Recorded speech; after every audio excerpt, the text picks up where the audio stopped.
शीतला मैया के चरनिया राजधानिया हो, राजधानिया हो, जहाँ बहे निर्मल पानिया। शीतला मैया के चरनिया राजधानिया हो, राजधानिया हो, जहाँ बहे निर्मल पानिया। बह निर्मल पानिया हो, बह निर्मल पानिया, बह निर्मल पानिया हो, बह निर्मल पानिया। शीतला मैया के चरनिया राजधानिया हो, राजधानिया हो, जहाँ बहे निर्मल पानिया। ओही निर्मल पानिया में शंकर जी नहाले, ओही निर्मल पानिया में शंकर जी नहाले। संघावा में पार्वती रानिया हो, महारानिया हो, जहाँ बहे निर्मल पानिया। संघावा में पार्वती रानिया हो, महारानिया हो, जहाँ बहे निर्मल पानिया। शीतला मैया के चरनिया राजधानिया हो, राजधानिया हो, जहाँ बहे निर्मल पानिया। शीतला मैया के चरनिया राजधानिया हो, राजधानिया हो, जहाँ बहे निर्मल पानिया। ओही निर्मल पानिया में राम जी नहाले, ओही निर्मल पानिया में राम जी नहाले। संघावा में सीता रानिया हो, महारानिया हो, जहाँ बहे निर्मल पानिया।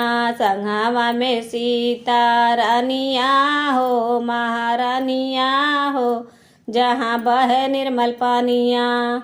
शीतला मैया के चरनिया राजधानिया हो, राजधानिया हो, जहाँ बहे निर्मल पानिया।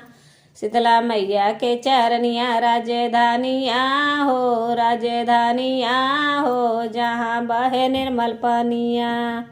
ओही निर्मल पानिया में कृष्ण जी नहाले, वही निर्मल पानिया में कृष्ण जी नहाले। संघावा में राधा रानिया हो, महारानिया हो, जहाँ बहे निर्मल पानिया। संघावा में राधा रानिया हो, महारानिया हो, जहाँ बहे निर्मल पानिया।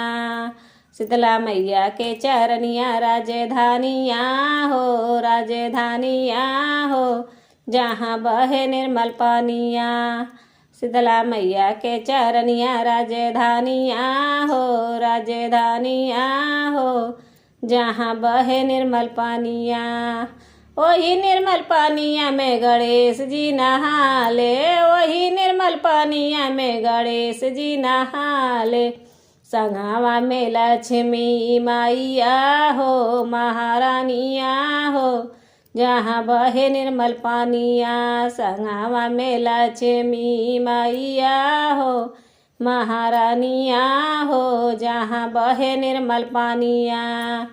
शीतला मैया के चरनिया राजधानिया हो, राजधानिया हो, जहाँ बहे निर्मल पानिया। शीतला मैया के चरनिया राजधानिया हो, राजधानिया हो, जहाँ बहे निर्मल पानिया।